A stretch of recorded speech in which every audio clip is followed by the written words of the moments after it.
안녕하세요. 한국어교수법 오늘은 그 세 번째 강의입니다. 오늘 공부할 것은 한국어 듣기 교수법이에요. 자, 그러면 지금부터 공부를 시작해 보겠습니다. 자, 먼저 1장 듣기 교육.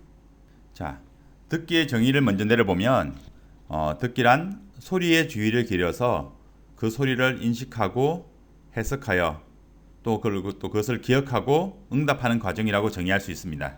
자, 이 말은 무슨 말이냐면 어떤 소리가 들려요. 그럼 그 소리를 듣고 그 소리를 알게 되고 그걸 또 이제 머릿속에서 그것을 이제 자기만의 언어, 한국어, 또 캄보디아어 그 언어로 해석을 해서 기억하고 그것에서 응답하는 반응.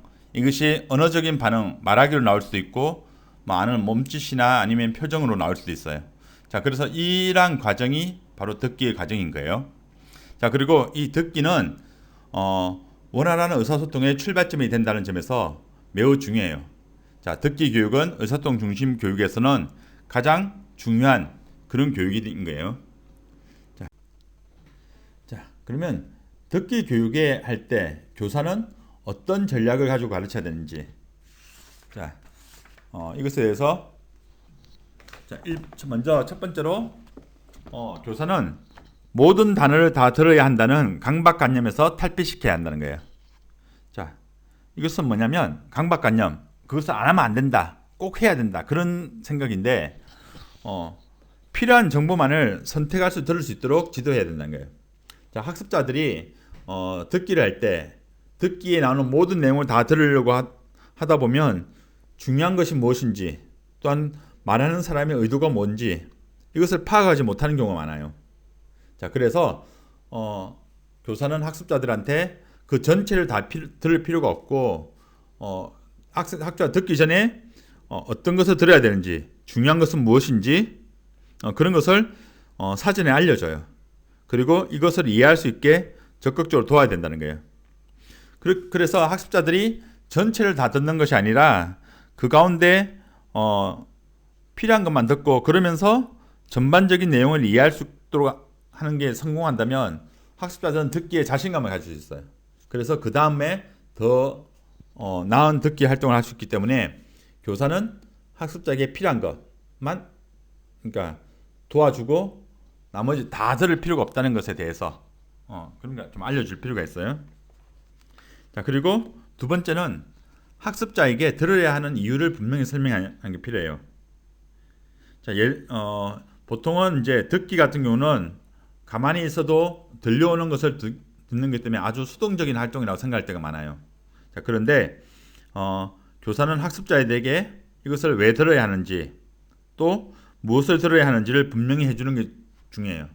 자, 이것을 분명히 학습자가 알게 된다면 이 듣기는 수동적인 활동이 아니라 아주 적극적인 활동이 되는 거예요.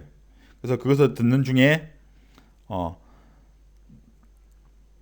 또 이제 학습자들이 듣는 중에 그 교사가 미리 얘기해 준 것을 찾으면서 그러면서 이제 주의를 기울이면서 그 내용을 듣게 되는 거예요. 그래서 들어야 하는 이유를 알려주면 듣기는 수동적인 활동이 아니라 적극적인 활동이 된다는 것. 자, 그리고 세 번째는 몸짓이나 표정 또는 시청각 자료를 많이 활용한다는 거예요. 자, 언어에서 그 의미를 보충해 주는 여러 가지 시각적인, 청각적인 자료들 이런 것들을 많이 활용하는 것도 많이 도움이 되는데 특별히 교사가 말과 함께 얼굴 표정 그리고 몸짓을 하는 것 이런 것도 학습자들이 이제 듣기를 할 때 아주 큰 도움이 된다는 거예요. 자, 그래서 교사가 단순하게 듣기 내용을 CD나 아니면 그 파일만 들려주는 것보다 교사가 직접 앞에서 그 듣기를 하면 그 발화를 하면서 얼굴 표정이나 몸짓을 하면 학습자들이 훨씬 더 이해가 높아진다는 것. 자, 그 다음에 네 번째는 과제 중심적인 듣기 교육이 되어야 한다는 것. 자, 이거는 앞서도 여러 번 얘기했어요. 자, 특별히 과제 중심이라는 것은 실생활과 관련된 과제를 가지고 교실에서 듣기 학습을 하면 그것이 학습자들이 실제 현장에서 들을 때 더 잘 이해하게 된다는 거예요. 자, 그리고 다섯 번째로 듣기의 결과를 가시적으로 표현하는 듣기 활동 유형을 다양하게 구성하여 지도한다라고 했는데 자, 이 말이 뭐냐면 원래 듣기는 그 결과가 겉으로 드러나지 않아요. 하지만 그래도 그 입력한 자료를 들은 그 자료를 가지고 학습자들의 반응을 보면 아 저기 제대로 들었다, 또 잘 못 들었다 이것을 그냥 짐작할 수 있는 거예요. 자 그러나 교실 현장에서는 교사는 이제 이러한 학습자들이 얼마나 듣기를 이해했는지를 점검하기 위해서 여러 가지 활동으로 눈에 보이는 가시적인 눈에 보이는 활동을 가지고 이것을 확인할 수가 있는 거예요. 자, 이러한 여러 가지 활동들은 예를 들어서 듣고 핵심 단어 찾기, 그리고 비언어적 단서 찾기, 그리고 여러 가지 전달하고자 하는 정보와 배경 지식을 연결하기, 그리고 추측하기, 요점 듣기 등이 포함할 수 있는데 이러한 활동들을 통해서 학습자는 지루하지 않게 듣기 활동을 수행할 수 있고 또한 학습에 게임 요소를 부과해서 좀 더 재미있게 수업을 할 수도 있는 거예요. 자, 그리고 여섯 번째로 듣기 자료는 학습자의 현재 상황을 고려하여 흥미있고 쉬운 것이어야 한다. 자, 여기서 학습자 수준에 맞는 적절한 듣기 자료는 듣기 기능을 개발하고 또는 학습자의 전반적인 언어 학습에 도움이 되는 것이어야 하는 거예요.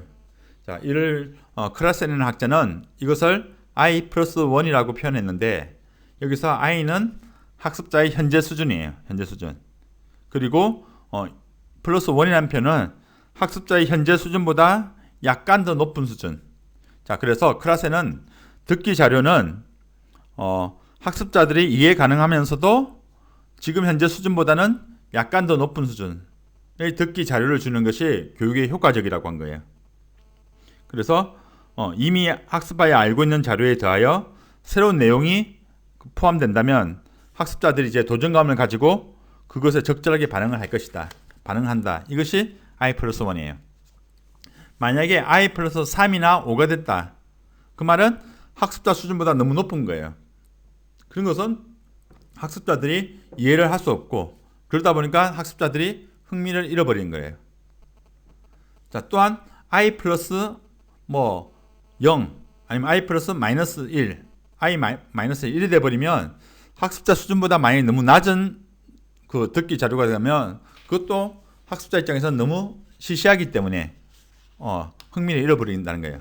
그래서 클래스는 가장 적당한 학습자 그 상황을 고려한 듣기 자료는 I+1이라는 것.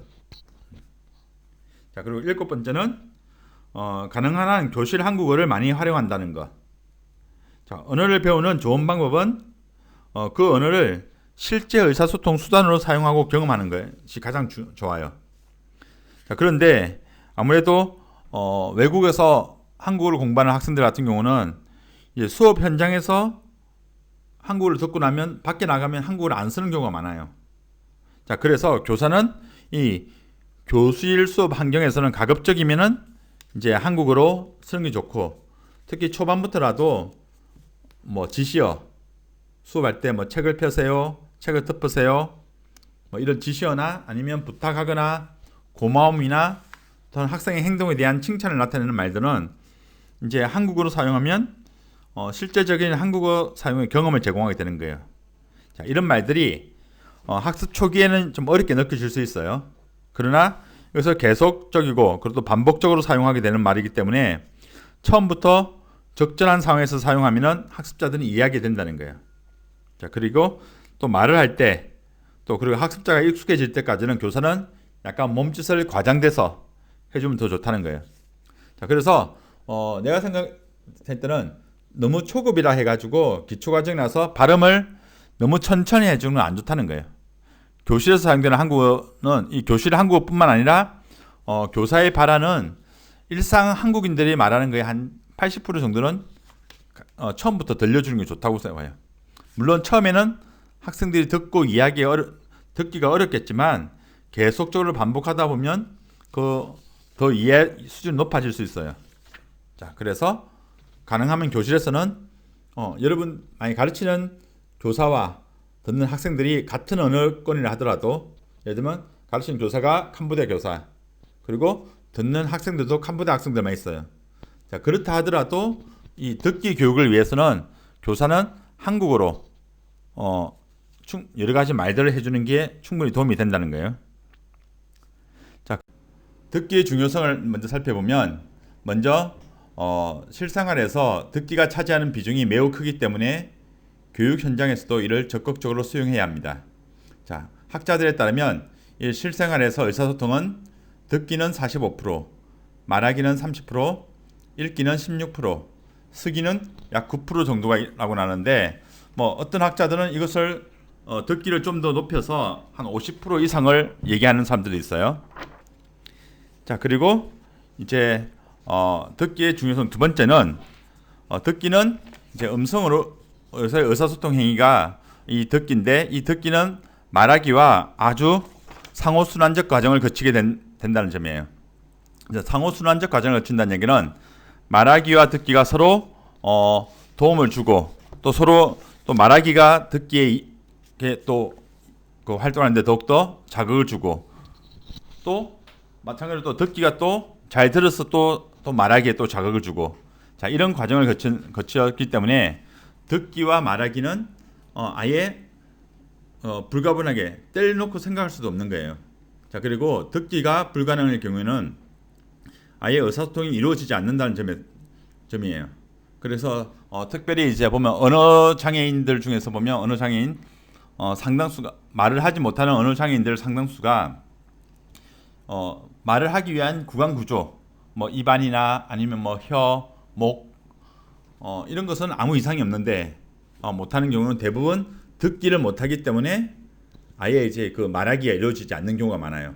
그래서 특히 이제 외국어 학습 초기에는 이렇게 듣기가 아주 중요한데 이것을 언어 샤워, 자 언어로 마치 우리가 물로 샤워하듯이 충분히 언어에 노출, 그 해당 목표 언어에 노출된다는 것, 그것을 언어 샤워라고 해요. 그래서 언어 샤워가 중요하고 또 그것을 한국말에서는 귀가 열린다 또는 귀가 트인다는 말을 써요. 그래서 외국어를 공부할 때 그 말이 안 들리다가 어느 순간부터 잘 들리게 되는 것, 그때를 귀가 열린다 말을 써요. 자 그리고 듣기의 중요성 세 번째는 실생활에서 듣기 활동은 자료로서 남기지 않는 소리로 이루어지므로 학습자가 자기 주도적인 학습을 할 수 없게 만듭니다. 자, 따라서 듣기를 위한 말은 글과 달리 한순간에 사라져버리므로 언어적 자료로 보존하여 자율적으로 반복 학습을 할 수 없게 하기 때문인데 수업 현장에서 교사의 지도 아래 적절한 자료를 사용하여 듣기 능력을 높이는 것, 신장함으로써 실생활에서의 능력을 키워야 한다는 거예요. 자, 그리고 네 번째는 자, 듣기 기능은 전이 효과가 크다라고 말할 수 있는데 여기 전이 효과는 다른 곳으로 옮겨가는. 자, 그래서 듣기는 언어 활동에서 가장 기본이 되면서 또한 다른 언어의 기능을 향상시키는 데 도움이 되는 기능이에요. 자, 특히 듣기는 말하기와 같은 음성 언어와 불가분의 관계를 가지는데 떼어놓을 수 없는 그런 관계를 가져요. 네, 말하기는 듣기가 충분히 되었을 때 저절로 되게 된다 라고 해요. 그리고 또한 듣기와 읽기를 보면 같은 이해 기능이지만 언어 습득 과정에서 음성 언어가 문자 언어보다 더 선행하게 돼요. 그렇기 때문에 듣기가 더 중요하다는 거예요. 그리고 듣기와 쓰기를 또 보면 상호 보완 관계에 있어요. 서로가 서로를 도와주고 보충해주는 그런 관계라는 건데, 자 학습자가 문자의 개념을 알고 있으면, 자 문자의 개념을 알고 있는 이미 성인 학습자예요. 그런 경우는 듣기를 할 때 쓰기를 동시에 시키면 그것이 주의 집중을 요구하게 돼서 기억에 더 오래 남는다고 합니다. 자, 그래서 많은 자료를 듣게 됨으로써 다양한 표현과 형태를 익힐 수 있기 때문에 이는 쓰기 능력의 향상에도 도움이 돼요. 자, 그래서 아셔라는 학자는 외국어 학습 초기에는 듣기를 집중적으로 하는 것이 효과적이라는 것을 여러 가지 시험을 했는데 그는 이 듣기에 집중하는 교수법이 전신반응 교수법이라는 것이 있는데 그것이 바로 이 듣기를 중요성을 강조했던 교수법이었어요. 자, 그리고 듣기의 기능을 보면 듣기는 이해 기능으로서 모든 언어 기능의 기초적인 기능이에요. 그러면서 이제 여러 가지 감각 기능의 경험을 인지로 처리하는 활동인데, 이러한 효과적인 의사소통을 위한 듣기 기능으로서 브라운은 다음과 같은 하위 기능들로 나누어졌어요. 듣기 기능 첫 번째는 소리 식별하기, 두 번째는 강세, 리듬, 억양의 형태와 의미를 인지하기, 그리고 세 번째는 약화된 단어를 듣고 인지하기, 자, 그리고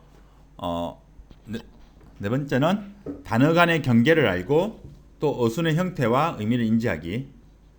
자, 어순, 단어의 순서, 어순이에요.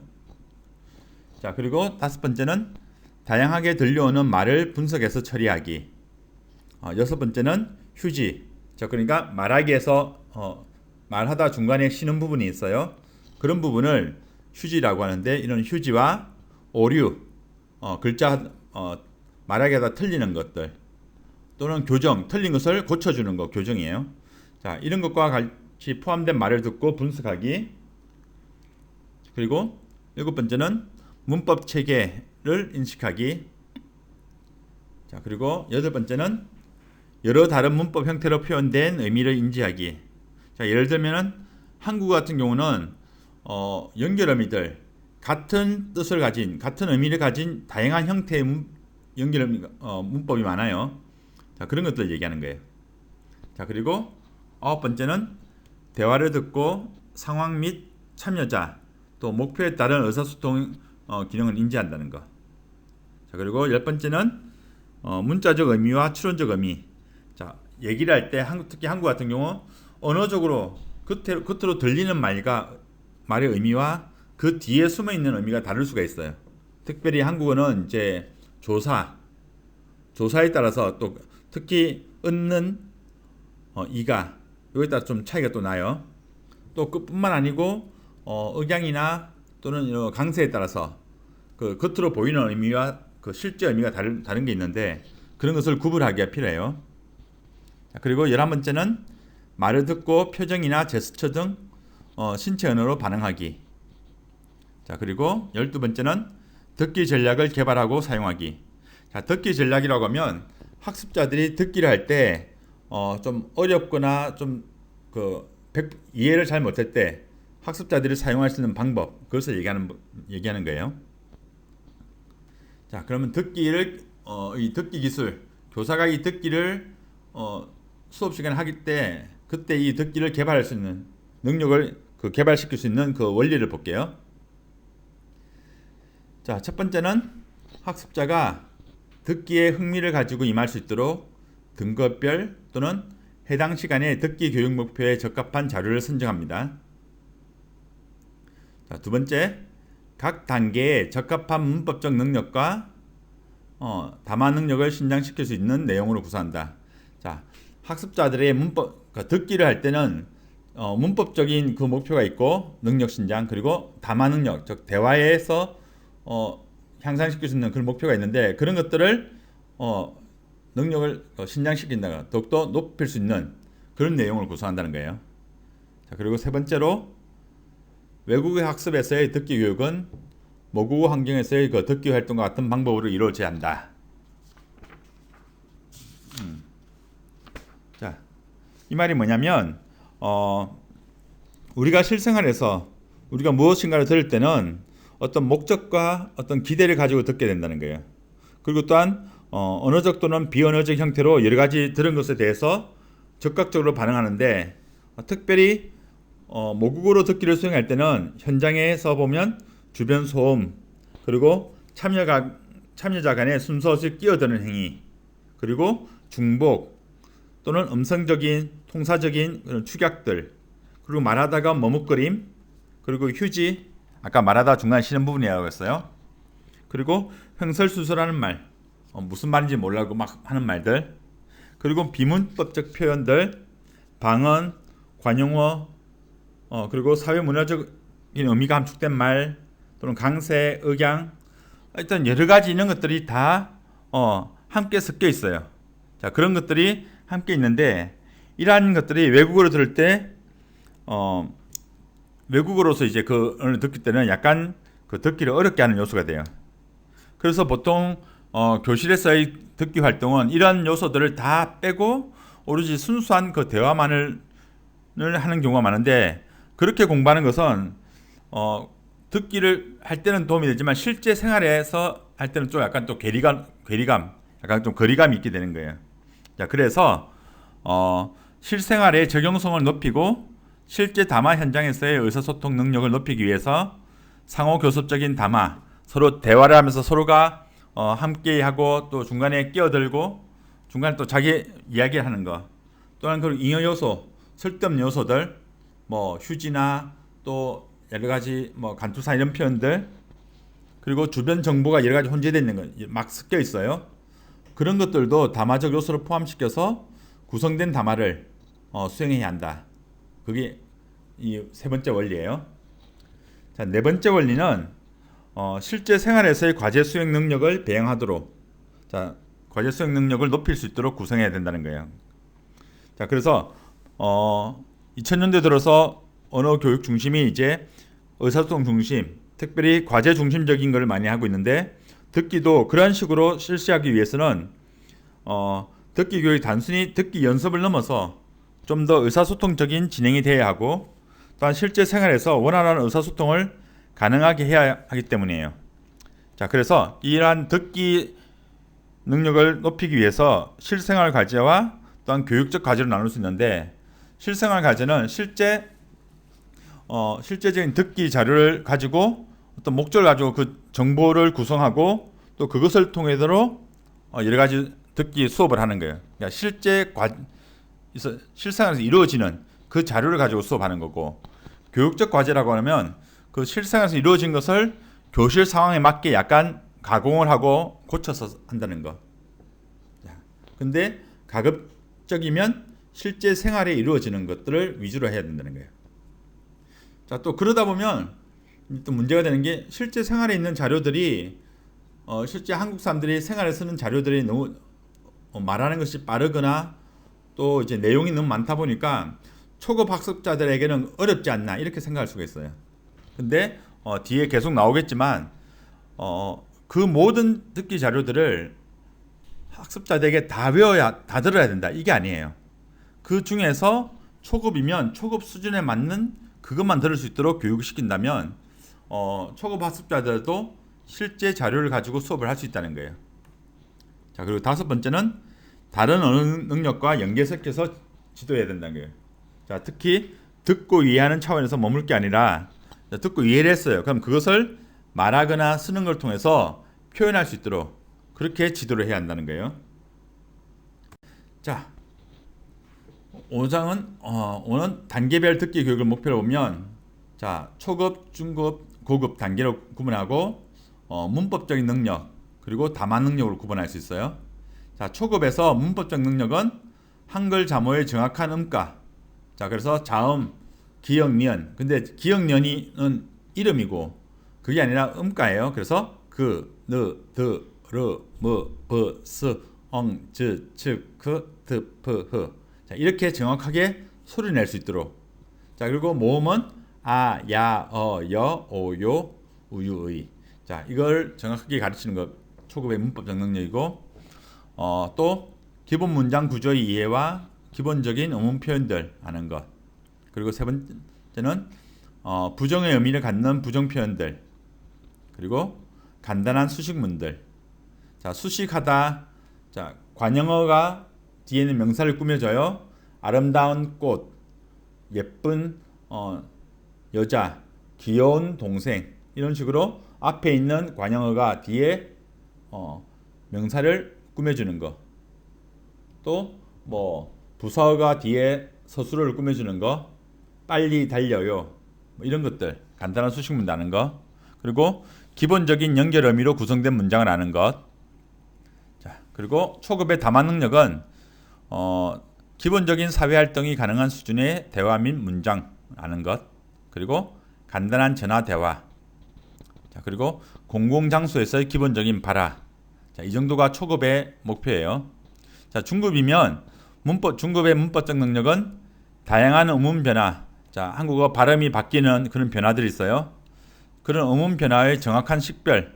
자, 식별이란 말은 인식하고 알고 구별. 별은 구별하다. 다양한 음운 변화를 인식하고 그리고 구별할 줄 알아야 된다는 거예요. 자, 그리고 억양에 따른 음의 변화. 자, 예를 들면은 잘했어 이거하고 잘했어. 자, 이거는 두 개가 전혀 다른 의미예요. 자, 이런 것을 구분할 줄 알아야 된다는 거예요. 자, 그리고 일상생활에서 보여지는 다양한 담화 계청. 자, 사회생활에서 보면 다양한 계청에 따라서 언어 표현들이 달라져요. 그런 것들. 그러니까 뭐 반말, 그리고 일상적인 말, 높임말 그런 표현들 얘기하는 거예요. 그리고 군더더기가 많이 포함된 상투어. 자, 군더더기라면 쓸데없는 것들. 자, 일상적으로 대화를 하다 보면 중요한 내용 말고 그 앞에 쓸데없는 말들이 많이 붙어 있어요. 자, 그런 것들도 포함된 것도 이해를 해야 된다는 거고. 그리고 생략 구문. 한국어 말하기를 하다 보면 생략시키는 부분들이 아주 많아요. 그래서 그렇게 생략되는 부분들 이해를 한다는 거. 자, 그리고 담화 능력변에서 보면 특정한 주제를 가진 다단락 구조의 발화. 자, 단락이란 거. 하나의 주제가 가지고 있는 그 문장이 모인 것. 이것을 단락이에요. 자, 근데 다단락. 다는 많다예요. 그래서 여러 단락이 있는 그 구조를 발화를 하는 것. 그리고 대면 대화를 넘어 전화 미디어를 통한 발화. 자, 대면. 지금 온라인 수업 하다 보니까 우리가 이 대면이라는 단어를 많이 보고 있어요. 대면 수업. 그래서 대면이라는 단어는 직접 만나고, 면은 얼굴이에요. 그래서 직접 얼굴을 보고 하는 것. 우리가 지금 온라인 수업이 아니라 직접 교실에서 수업을 해요. 직접 얼굴을 보고 수업을 하는 거 대면 수업이라고 하면 돼요. 자, 그 대면 대화, 직접 보면서 하는 대화를 넘어서 전화와 미디어를 통해서 발화하는 거. 아무래도 직접 보고 하는 게 훨씬 더 듣기를 활동이 더 쉬워요. 왜냐하면 단순히 소리만 들리는 것이 아니라 표정이나 몸짓 등을 통해서도 이제 무슨 내용을 하는지 이해를 추론을 할 수 있기 때문이에요. 자, 그리고 다만 세 번째는 공공장소에서 이제 일반적인 발화들, 그것도 듣고 이해할 수 있는 것, 그게 듣기 교육의 목표예요. 자, 고급 단계의 학습자들의 목표는 이제 맥락 속에서, 자, 글의 흐름 속에서 또는 대화의 흐름 속에서 주어지는 사회 문화적인 배경을 갖는 어휘들. 자, 그냥 단순하게 그 겉으로 보이는 배경 어느 뜻이 아니라 사회 문화적인 거, 어떤 배경을 알아야지 이해할 수 있는 어휘들이 있어요. 예를 들면 뭐 사자성어들, 속담 그런 것들, 그리고 관용 표현 등을 이해할 수 있는 것. 그 정도가 고급의 문법 수준 능력이고, 고급의 담화적 능력은 전문적인 주제에 대해서 다단락 구조의 발화.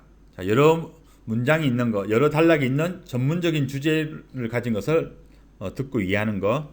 그리고 토론과 협상, 인터뷰 형식의 대화를 듣고 이해하는 거. 그리고 전문성을 갖는 공식적인 발화. 공식적인, 그러니까 어떤 뭐 학회에서 발표나 여러 가지 장르에서 전문성을 갖는 자리에서 발표하는 거, 그런 것들을 얘기해요. 자, 그리고 텔레비전 뉴스, 드라마, 토론 등과 같은 실제 자료를 듣고 이해하는 거. 자, 그리고 전문적인 주제에 대한 강의를 듣고 수강 가능한 수준. 자, 이 정도가 고급의 담화적인 목표예요. 자, 그래서 초급, 중급, 고급 각 단계별로 문법적인 듣기 교육 목표와 담화적인 듣기 교육 목표 이렇게 구분해 봤어요. 그리고 전략의 여덟 번째는 교사는 이제 학습자를 위한 중요한 듣기 전략으로 지도해야 된다는데, 이때 말하는 듣기 전략은 학습자들이 듣기 활동을 하다가 좀 어려운 부분이 올 수 있어요. 그럴 때 그것을 넘어가기 위한 방법인데, 첫 번째는 예측하기. 자, 그래서 학습자를 하여금 다음에 이어질 내용이 무엇인지 예측하게 하는데, 이것은 듣기가 단순히 가만히 있고 들려오는 것을 가만히 수동적으로 받아들이는 것이 아니라 적극적으로 그 다음이 무엇인지를 예측하게 하는 거예요. 이렇게 예측하는 것이 또 만약에 맞게 된다면 학습자들은 이제 자기 성취감 이것을 가지게 되고, 이런 것들이 계속 한두 번, 한 번씩, 두 번씩 되다 보면 학습자들의 한국어 교육에 자신감을 갖게 된다는 거예요. 자, 그리고 두 번째는 추론하기라고 말하는 사람의 억양이나 표정 또는 몸짓 이런 신체 언어 등의 주의를 기울임으로써 말하는 사람의 의견이나 태도를 추측하고 또한 전하고자 하는 의미를 이해하게 된다는 거예요. 자, 특히 이런 것은 뭐 이야기 들려주기 또한 일상적인 대화에서 많이 활용할 수 있어요. 자, 그리고 세 번째는 맥락 파악하기. 자, 대부분의 듣기 자료에는 학습자가 이전에는 학습하지 않은 단어들이 있어요. 자, 그런 단어들을 나올 때 학습자들이 뭐 그때마다 사전을 찾아볼 수가 없으니까 주어진 맥락과 관련해 가지고 흐름과 관련돼 가지고 학습자가 기존에 있는 배경 지식을 활용해서 해당 단어의 뜻을 추측하거나 아니면 전체적인 의미를 이해할 수 있는 것.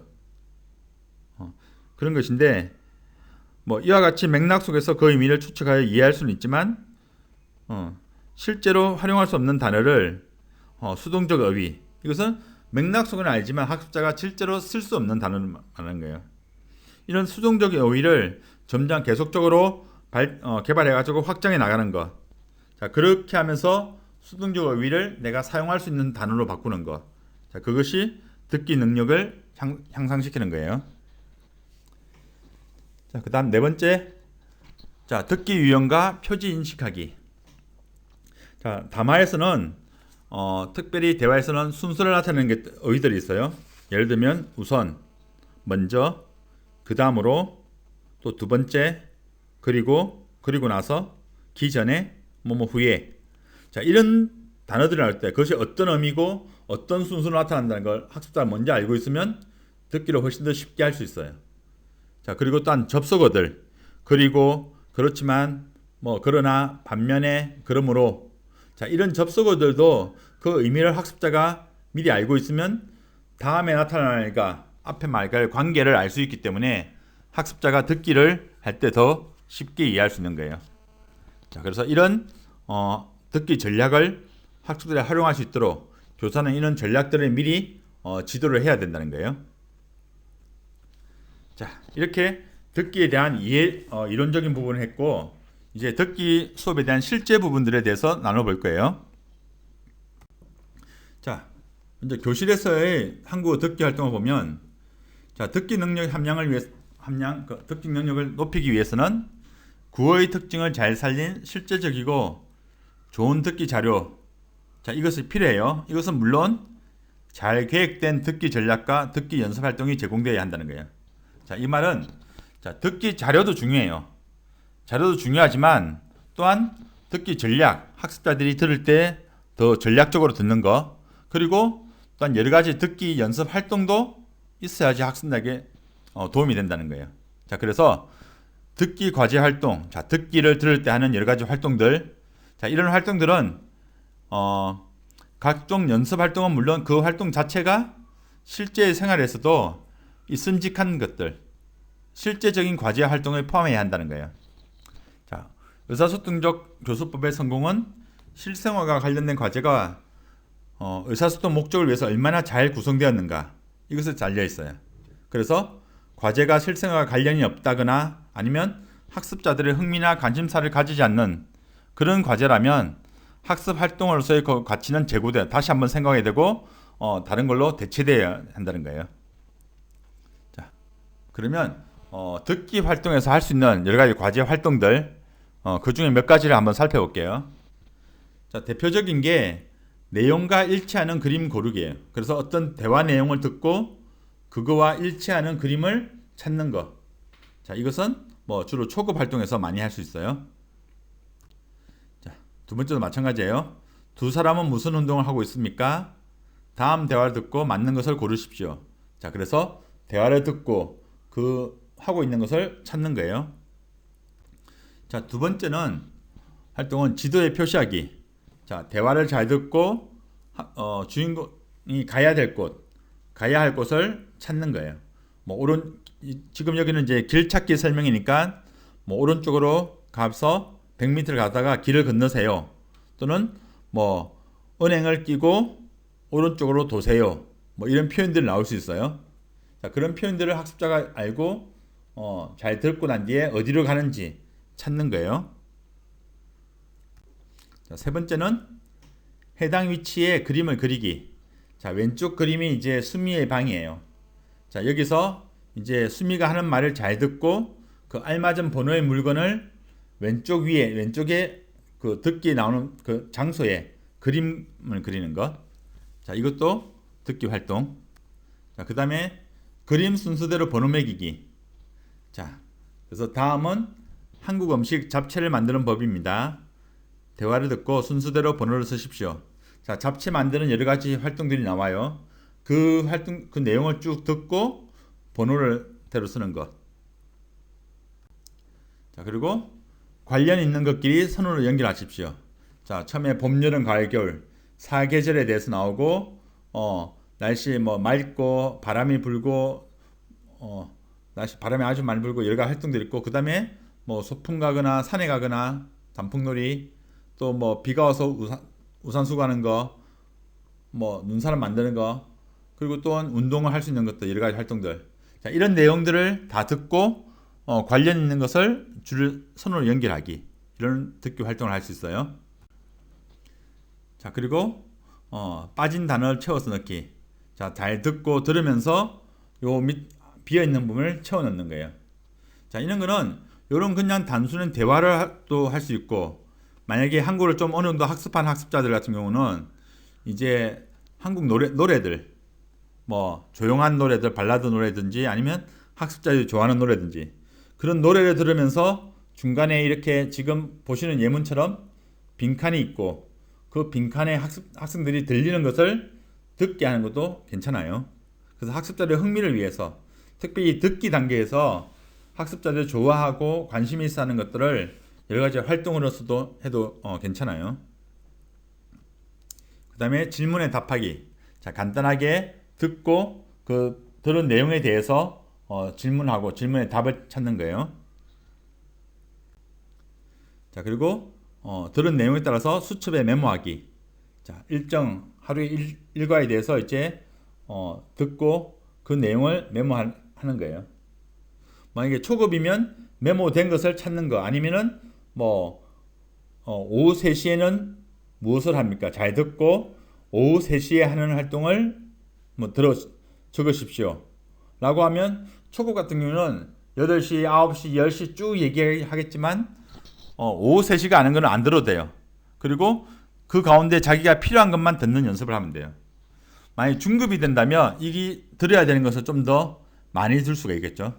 자, 그런 식으로 같은 자료를 가지고 할 수 있고, 이때 발화 속도는 그냥 일상적인 한국인들이 말하는 거, 그 정도로 발화해도 돼요. 대신에 초급과 중급은 똑같은 발화 자료를 가지고 듣는 목적과 또 그 주에서 들어야 될 내용들이 달라지는 거예요. 자, 그렇게 수업을 구성할 수도 있는 거예요. 자, 그리고 맞는 반응 고르기. 자, 어떤 남자와 여자의 대화를 듣고 그 다음에 여자가 무엇을 할 것인지. 자, 이거는 토픽 시험에 자주 나오는 형태예요. 특히 토픽 2 같은 거에서 다음을 듣고 남자가 할 행동을 고르십시오. 또한 여자가 할 행동을 고르십시오. 자, 그런 것들. 자, 그리고 10번째로 발화 상황. 자, 대화의 그 상황을 파악하는 것들이에요. 그래서 담화 장소나 시간이나 화자 등 이런 것을 파악하는 것. 자, 그 다음에 11번째는 화자, 즉 말하는 사람의 발화 태도를 추측하기예요. 그래서 화자의 목소리 또는 어조, 말의 느낌들, 말에서 들려지는 그 느낌이에요. 그런 것들을 듣고 발화 태도를 추측하기. 자, 그리고 이유를 파악하기. 자, 사장님과 통화할 수 없어요. 왜 통화할 수 없습니까? 그래서 듣고 그 이유를 파악해서 체크하는 거예요. 자, 그리고 이런 형태가 이제 토픽 중급의 토픽 2의 시험에 가장 많이 나오는데, 대화를 듣고 2가지 질문에 대답하기예요. 그래서 하나의 대화를 듣고 2문제에 알맞은 답을 고르는 거. 자, 이런 경우는 대부분 첫 번째 들을 때 2번의 문제를 먼저 풀고 그 다음에 다시 들을 때 1번 문제 푸는 게 도움이 돼요. 또 특별히 듣기 전에 반드시 문제와 보기들 반드시 먼저 읽어야 돼요. 그리고서 듣기 전에 어떤 내용이 나올 것인가를 먼저 생각하고 듣는 것이 필요해요. 자, 그래서 여러분들이 만약에 토픽 2 시험을 친다. 토픽 2 시험에 치고 듣기를 한다 할 때는 그 시간 절대 단 1시간도 조금이라도 딴 생각할 시간이 없어요. 듣기 시간은 계속 듣기 내용이 나오기 전에 내가 먼저 보기를 읽어봐야 되고 또 내가 들으면서 답을 찾았어요. 그러면 다음 문제를 기다릴 시간이 없어요. 바로 그 다음 문제를 또 문제와 보기를 다 읽고 있어야 돼요. 자, 그래서 그렇게 듣기 시간에는 여러분들이 딴 생각할 시간이 전혀 없다. 계속 듣고 준비하고 또 듣고 준비하고 이것을 해야 된다는 거예요. 자, 그리고 캄보디아 사람들이 가끔 이렇게 또는 캄보디아나 또 베트남 여기서 많이 하던데 게임이에요. 로또 게임. 뭐 돈을 걸고도 하는 게임인데 이런 경우도 초급 숫자 듣기에 도움이 돼요. 이런 로또 게임을 보면 한 사람이 숫자를 빨리 말해요. 그리고 그것을 듣고 자기 판에 있는 숫자에다가 표시를 하는 건데 그만큼 빨리 한국어 발음 숫자를 빨리 읽게 돼. 이거는 1부터 90까지가 나오니까 그 안에 있는 숫자 발음에 도움이 돼요. 특히 3, 4, 뭐 13, 14, 33, 34, 1, 2, 11, 12, 뭐 21, 22 이런 것들 초반에 초급 학습자들이 발음이 좀 어려워하는 부분이에요. 그래서 이런 부분들도 듣기에 이런 게임을 활용하면 듣기에 도움이 되고 또 노래 게임 아니어도 노래를 활용해서 아까도 얘기했지만 빈칸에 학습자들한테는 노래 가사를 제공해 주면서 중간에 빈칸을 놔가지고 그 빈칸에 들리는 것을 체크하게 빈칸을 채우는 것 그런 활동들을 할 수 있어요. 자, 이렇게 듣기 수업을 위한 여러 가지 활동들이 있는데 이런 활동들은 수업에 흥미를 더 있게 하고 그리고 또한 듣는 학습자들이 주의를 집중해서 듣기 활동을 할 수 있도록 도움해 주는 거예요. 자, 그러면 3장에서는 듣기 수업의 실제에 대해서 한번 살펴볼게요. 자, 그래서 듣기 수업은 주로 3단계로 하는 게 좋아요. 먼저 듣기 전에, 그리고 듣기 단계, 그리고 듣기 후 단계. 자, 그래서 그 중에서 듣기 전 단계는 본격적인 듣기가 이루어지기 전에 이제 앞으로 듣게 될 내용에 대한 목적과 또한 기대 가지고 임할 수 있도록 학습자를 이끄는 거예요. 자, 그래서 학습자들이 그 듣기 내용에 대해서 배경 지식을 형성할 수 있도록 학습자가 들을 때 어느 정도 사전 지식을 갖고 들을 수 있도록 도와주는 활동이며 주제 관련 어휘나 표현을 학습하는 활동이에요. 자, 예를 들면서 유사한 듣기 주제와 비슷한 주제의 짧은 글을 읽게 하는 거예요. 또는 제목, 사진, 사파. 자, 사파라고 하면 어떤 책 내에 텍스트, 교재나 여러 가지 책 안에 들어가는 그림들이 있어요. 그런 것들을 사파라고 해요. 그리고 도표들, 그리고 실물들. 자, 그런 것들을 통해서 그럴 내용이 어떤 것이라는 거, 오늘 들어야 될 내용이 어떤 것이라는 것을 미리 예상하게 하는 것, 이 듣기 전 단계에 하는 활동이에요. 자, 그리고 그림이나 사진의 느낌 말하기. 자, 듣기 주제와 관련된 그림이나 사진을 보여주고 이게 어떤지 학생들이 자유롭게 그 느낌을 얘기하고 그런 가운데서 이제 수업에 대해서 사전 지식을 형성하는 거예요.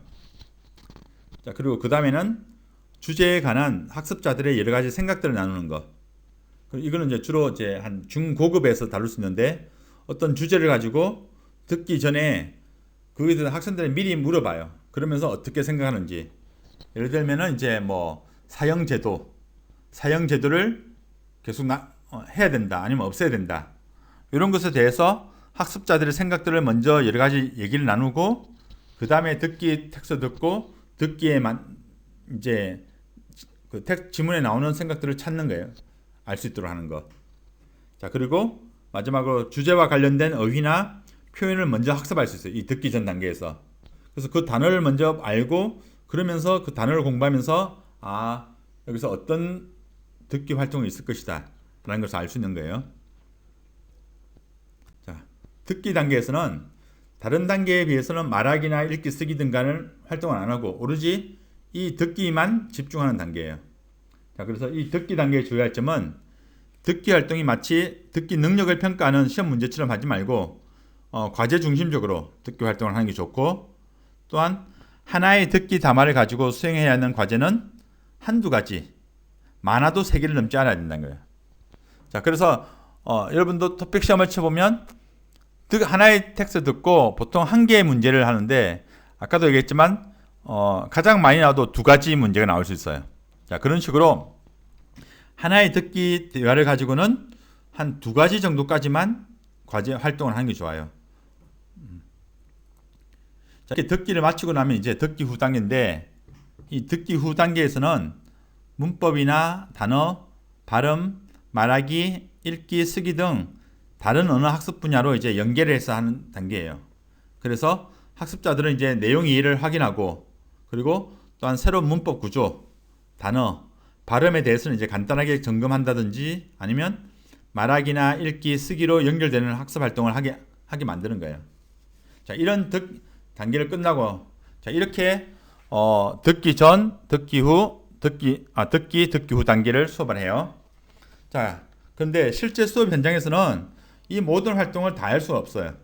왜냐하면 수업 시간도 있고, 학습자 수, 그리고 교실 환경이 어떤지, 그리고 학습 목표, 자, 이런 것 때문에 이런 것들을 교사는 다 고려해가지고 그 과제 중에서 몇 개를 선택해가지고 수업을 구성하는 것이 좋아요. 자, 그러면 실제 초급 수업이 어떻게 진행되는지 듣기 전 단계, 듣기 단계, 듣기 후 단계를 고려해서 구성해 보면 다음과 같아요. 자, 이 초급 수업은 이화 한국어 1-2의 12과 날씨를 참고해서 구성했어요. 자, 먼저 듣기 전 단계. 자, 듣기 전 단계에서는 이제 이 그림을 먼저 보여주면서 지금 뭐 하고 있어요? 뭐 날씨 얘기하고 있어요. 그러면 부산은 몇 도예요? 날씨가 어때요? 4도예요. 뭐 서울은 마이너스 2도예요. 뭐 그리고 부산은 비가 내려요. 서울은 눈이 내려요. 이런 것들, 이런 그림을 보면서 여러 가지 이야기를 하면서 교사는 학습자들하고 오늘 날씨에 대해서 얘기한다, 이런 것들을 학습자들이 알 수 있도록 그냥 자유롭게 질문과 대답을 해요.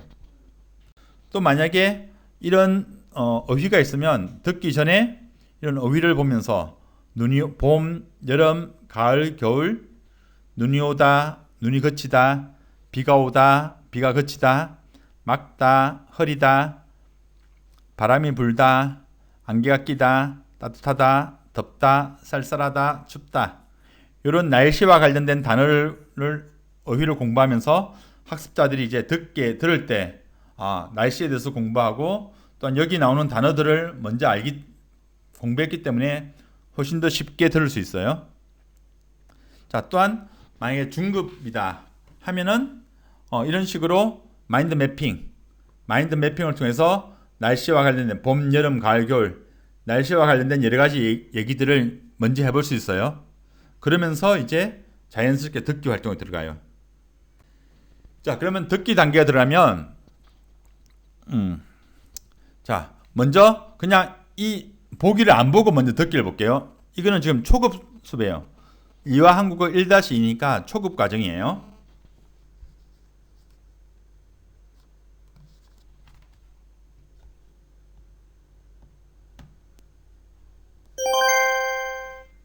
들어봅시다. 일기예보 듣기. This is a weather report. Listen carefully and answer the questions. 안녕하세요. 내일의 날씨를 말씀드리겠습니다. 먼저 서울의 날씨입니다. 내일 서울은 오후부터 비가 오겠습니다.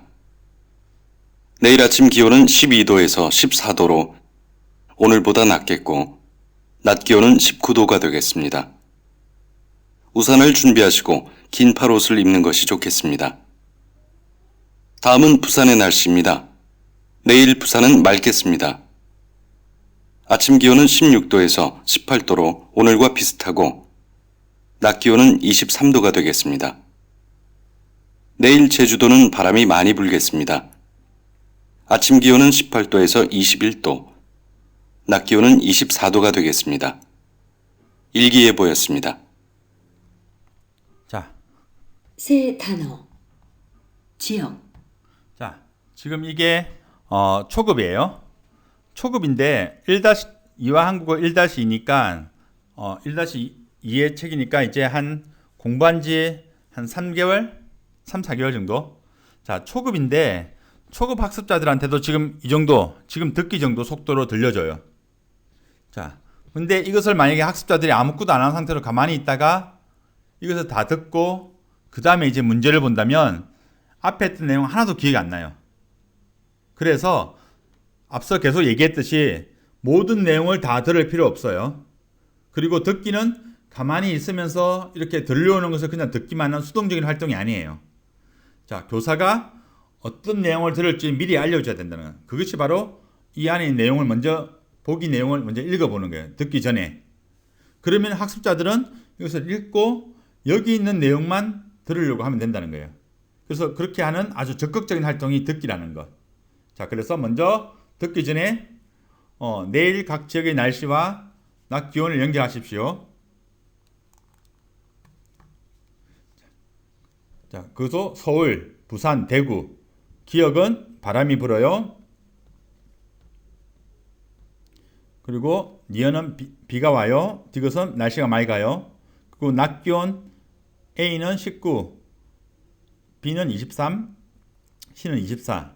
자, 이것을 먼저 알고 또 2번 같은 경우는 서울에 있는 사람들은 어떤 옷을 입으면 좋습니까? 1번은 우산 쓰고 긴팔 입고 있어요. 긴팔, 긴바지. 2번은 반바지와 반팔 티셔츠. 3번은 긴팔에다가 코트까지 입고 있어요. 자, 그래서 이것을 보기를 먼저 보고 그 다음에 이제 듣기를 활동하는 거예요. 최저 기온 자, 잠깐만. 그러면서 다시 듣기를 활동을 해봐요. 들어봅시다. 일기예보 듣기. This is a weather report. Listen carefully and answer the questions. 안녕하세요. 내일의 날씨를 말씀드리겠습니다. 먼저 서울의 날씨입니다. 내일 서울은 오후부터 비가 오겠습니다. 내일 아침 기온은 12도에서 14도로 오늘보다 낮겠고 낮 기온은 19도가 되겠습니다. 우산을 준비하시고 긴팔 옷을 입는 것이 좋겠습니다. 다음은 부산의 날씨입니다. 내일 부산은 맑겠습니다. 아침 기온은 16도에서 18도로 오늘과 비슷하고 낮 기온은 23도가 되겠습니다. 내일 제주도는 바람이 많이 불겠습니다. 아침 기온은 18도에서 21도, 낮 기온은 24도가 되겠습니다. 자, 이렇게 일기예보를 마쳤어요. 자, 이렇게 이제 보기와 문제를 다 보고 그 다음에 들으면서 답만 빨리 찾으면 돼. 서울이 비가 오고 19도 이런 식으로.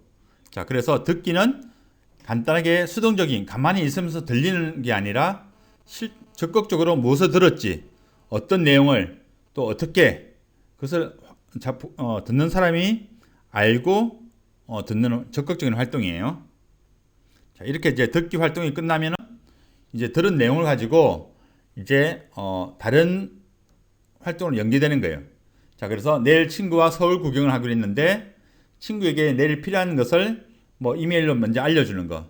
자, 그래서 내일 비가 올 것 같으니까 뭐 우산을 쓰고 뭐 또 긴 옷을 입고 만나자. 어디에서 또 뭐뭐 하자. 자, 이런 식으로 들은 내용을 바탕으로 이제 듣기 내용이 쓰기로 이어지고 그럼 이것을 또 만약에 수업 시간에 읽게 된다면 읽기 활동. 그래 자연스럽게 이제 활동들이 이어진다는 거예요.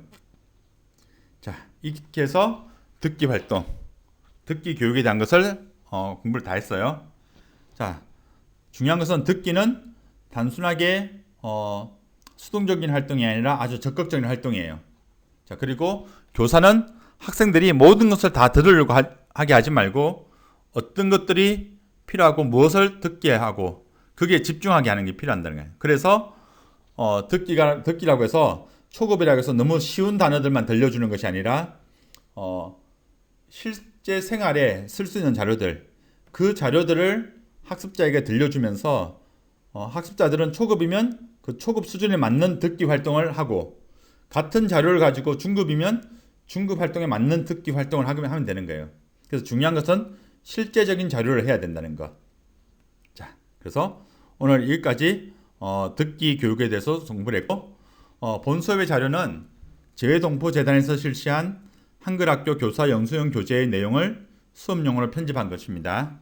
자, 그리고 본강, 3강의 내용은 한글학교 교사 영수형 교재 중에서 현재 이화여자대학교에 계시는 이혜영 교수님께서 강의하신 내용을 정리한 것이며, 또 한국어 교수법 이란 태학사에서 나온 이 책 중에서 듣기 교수법 부분을 참고했습니다. 자, 모두 수고하셨습니다. 오늘 여기까지 할게요. 자, 수고하셨습니다.